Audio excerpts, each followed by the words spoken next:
The film opens with two undercover cops, Vincent and Sean, who corner a drug-moving vehicle to confiscate the product it is moving. Unfortunately, they are ambushed by some masked men, who open fire at them with their machine guns.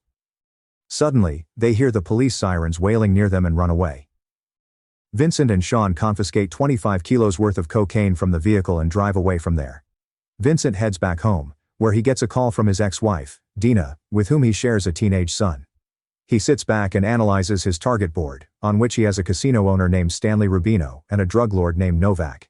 He has been working with the internal affairs for the past 2 years to bring these two people down.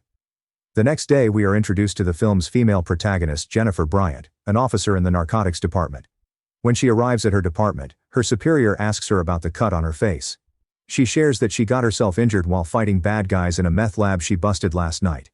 Now, both the narcotics and internal affairs departments are made aware of the crossfire in which Vincent was involved.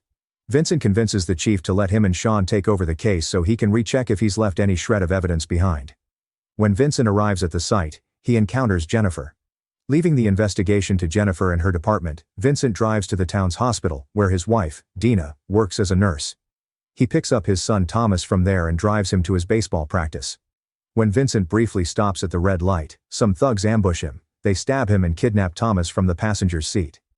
As they speed away, Vincent receives a call from Rubino, who openly admits to getting his son kidnapped as retaliation for Vincent's ambush on his cocaine supply. He now threatens Vincent to return his cocaine in exchange for Thomas, or else he'll have to pay for the consequences. On the other hand, Vincent piques Jennifer's interest, so she pulls some strings to get his personal information. Meanwhile, Vincent takes shelter in a public bathroom, where he bandages his stab wound. He calls Sean there and tells him about the trouble Rubino has put him in. He urges Sean to give up the cocaine, as Rubino has given them 3 exact hours to return his stuff. Sean resists at first, but when Vincent grows violent towards him, Sean agrees to bring the cocaine to him. Scenes spin towards Novak, who is also on Vincent's radar. Currently Novak is seen torturing the car driver, from whom Vincent stole the cocaine. Novak hangs him upside down in a baseball field and makes his men cut his tongue off because he doesn't spare mistakes as big as this. Scenes abruptly shift to Thomas, who is being contained in an empty storage unit somewhere in Rubino's casino. At night, Dina calls Vincent in worry and asks why Thomas hasn't returned home yet. Vincent lies to her about getting into an argument with Thomas and driving him away. Dina gets mad at him, but he promises to find Thomas and bring him back to her. Now, he arrives at Rubino's casino, which is crowded enough for Jennifer to blend in with everyone and keep an eye on Vincent, whom she suspects. For some reason, Vincent decides to put away most of the cocaine in the bathroom. He hides most of the cocaine in a ceiling vent above one of the bathroom stalls before seeing Rubino. As he leaves, Jennifer explains his attire to the receptionist and finds out about his last location, which is the bathroom. With her bloodhound nose, she sniffs the drugs around and eventually finds Vincent's stash in the ceiling vent, which she seizes right away. Back on Vincent's side, he gives Rubino half of his product and wishes to see Thomas before handing him the other half. Rubino's men bring in Thomas with a knife pointed towards him. They take him away and give Vincent 10 minutes to bring the other half back. Rubino emphasizes returning the cocaine, as it belongs to the hothead Novak originally. Before Vincent reaches the bathroom, Jennifer flees with the drugs. She calls her partner Dennison and tells him about the drugs she's recovered. She suspects that Vincent is a dirty cop who is secretly dealing in drugs. On her way out, she sees Novak arriving. Vincent also sees him on his way to the bathroom. He becomes horrified when he finds the drugs missing from the vent. In the meantime, Rubino welcomes Novak and tells him to wait as his men recover his lost drugs. In the meantime, Vincent climbs the vent and further crawls inside it to see if he's pushed the drugs farther than he should have. Soon, Novak starts to lose his temper. He instills fear in Rubino by swearing to involve his father, who is an even bigger criminal than him. On the other hand, Jennifer accesses a locker in the casino's women's room and hides the drug stash there. In the meantime, Rubino gets pressured by Novak and calls his surveillance security to find Vincent's whereabouts. Jennifer flees and unites with Dennison, with whom she starts planning to catch Vincent in the act so she can get him convicted. The scenes swing back on Vincent, who changes his attire in the casino's laundry room and heads straight to the kitchen, where he stuffs a plastic bag with casting sugar to make it look like the remaining stash of cocaine. First, he stops at the club and asks the bartender to bring champagne to Rubino's office after 10 minutes. He then heads to the office, where he hands the powdered sugar to Novak, calling it his remaining stash. Novak suspects him and gets his men to check his product for authenticity. Vincent starts panicking. He nervously makes random excuses to prevent the men from checking the drugs, but they end up pointing guns at him. That's when Vincent pulls the ultimate card. He shows them his police badge and threatens to arrest them if they don't run away within the next 10 minutes.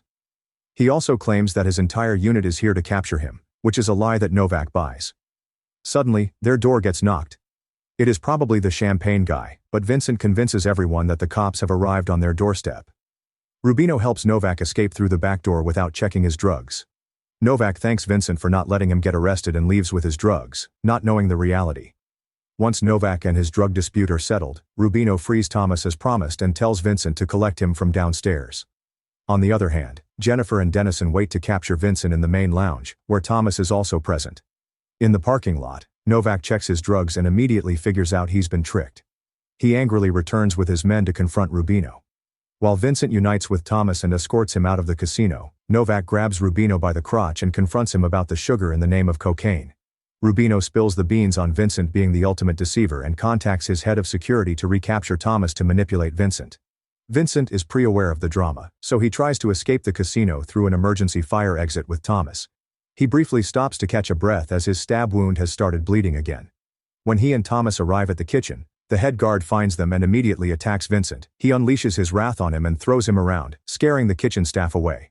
Thomas feels sorry for his father and tries to help him, but the head of security kicks him away. Soon the tables turn, and Vincent beats the crap out of the guard and runs away with Thomas. On the contrary, Novak contacts someone and orders them to assassinate Vincent and Sean. Meanwhile, Vincent gets separated from Thomas in the club. The head of security spots Thomas and recaptures him. Novak approaches Rubino once again and pressures him to retrieve his drugs. Fearing Novak's father, he begs Novak for a second chance and hopes to get the drugs back from Vincent. Currently, Vincent approaches a staff member to swap their clothes. He calls Sean and makes him aware of the mess he's gotten himself in. Back in the lounge, Dennison loses hope of catching Vincent and leaves the place. Left alone, Jennifer starts looking around for Vincent and eventually finds him. She goes berserk on him and fights him in a private room. Vincent pins her down and confesses to everything, including his sting operation and the abduction of his son. She gets convinced and gives him the location of the original drug stash. He ties her to the bed frame and heads out to retrieve the drugs. Meanwhile, Thomas gets beaten up this time, since Vincent's tragedy has angered them. Thomas manages to swipe someone's phone and escape from there. Simultaneously, Jennifer contorts her body to get hold of a landline, using which she contacts Dennison and makes him catch Vincent in the act. Soon Vincent arrives at the spa and shows his badge to make things easier. The receptionist lets him go to the locker room, where he finds Jennifer's locker empty. Suddenly, Dennison spawns out of nowhere and points a gun at Vincent, suggesting that he took care of the drugs before him. The two get into a gruesome fight, which Vincent ultimately wins. As he struggles to walk out of there, he gets a call on Novak's phone, which he had stolen earlier. It turns out to be Thomas, who wishes to be rescued. First, Vincent calls Sean for backup and tells him to bring along his police uniform. When Sean arrives, he gets into an argument with Vincent, during which Rubino's man shoots him. Sean shoots him back before dying and makes things easier for Vincent. Now, Vincent puts on his uniform and barges in to capture everyone. He gets a call from Dina, during which he checks Novak's phone and finds out that he's in contact with Dennison, the actual culprit. Jennifer and Dennison arrive at the parking lot, where Jennifer checks Rubino's shot man and Dennis checks Sean.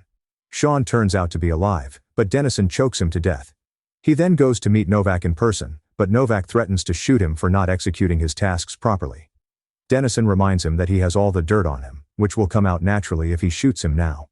Contrary to them, Vincent starts arresting Rubino's men and secures Thomas. While the two get away in an exhibition car, Jennifer arrests Rubino. Novak gets away and uses his freedom to pursue Vincent. Vincent splits from Thomas and lets him flee. But Novak's man throws a tear bomb in his car and gets him to crash. When he opens fire at the car, Vincent ambushes him from behind and saves Thomas. In their fight, Novak's man overpowers Vincent and nearly shoots him, but Thomas runs him over with another car. When a second layer of Novak's men opens fire on Vincent, Dina shows up out of nowhere and begins shooting Novak's men. Crossfire ensues between everyone. So Vincent comes forward to negotiate with Novak. Novak still shoots him, so he shoots him back and kills him. Dina and Thomas rush Vincent to the hospital. On his way, he contacts Jennifer and makes her aware of Dennison being the real culprit. When she confronts him, he shoots her, Rubino and the police driver. Due to this, their car crashes. When the cops recover Dennison from the crash, he pretends to be innocent and blames everything on Jennifer, but Jennifer drags herself out of the car, despite dying, and testifies against Dennison to get him arrested. As Vincent slowly recovers, Jennifer pays him a visit and becomes his friend. On the other hand, the DEA swipes the crime scene and updates Novak's father about his death. As things get intense, the film ends. Thanks for watching. Please don't forget to like and subscribe for more awesome recaps.